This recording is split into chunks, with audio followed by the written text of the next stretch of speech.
जय जगन्नाथ सांग मैंने देखिपे मो हाथ में थी शाग गोछा को चिन्हतु ए शागर ना कौन देखिपे शाग गुड़िक पत्र देखु केमती चाकुंडा पत्र भाया लंबा लंबा छोट छोट किंतु एटा चाकुंडा गछ नुहे यहाँ हूँ अगस्ती गछर शाग अगस्ती शाग साधारणतः आम जाचु कार्तिक मसरे सोमवार दिन जो हबिष डालमा हुए से दिन डालमारे पकाती भाजिकी खाती।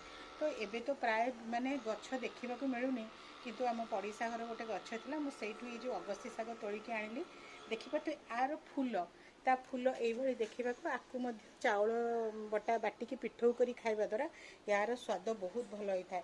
ये गछ बहुत मटका गछ पोक जल्दी लगी जाती ग्रीन कलर पोक पत्र पछपटे पत्र को खाई दियंती।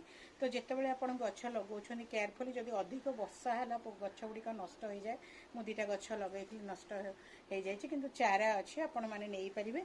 तो ये भाव में शाग को कौन करेंगे ना आणवे भल भाव में धोईदेवे धोईकी मुग डाली देकी भाजिकी खातु बा जमी आप खाऊन खातु मुग सारू डालमा जो कर पकई खाइबे कारण ये शागटा कार्तिक मासरे खाइबा द्वारा औषधीय गुण भी बहुत अच्छी आपको खाइबा द्वारा शरीर अनेक रोग भल होता है। आ जो पाकड़ हो छुई भाया जमी आप सजना गचर सजना छुई जमी ओहली थाए यही भाव में अगस्ती गचर छुई एमती ओहली थाए।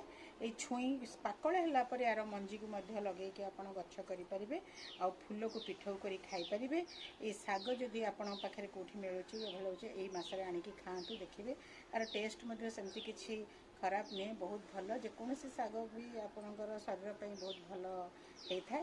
तेणुक यही मसपाई कार्तिक मसपाई अगस्ती शाग को लेकिन रोची। नमस्कार जय जगन्नाथ पुणी गोटे नुआ स्टोरी नहीं आसबि।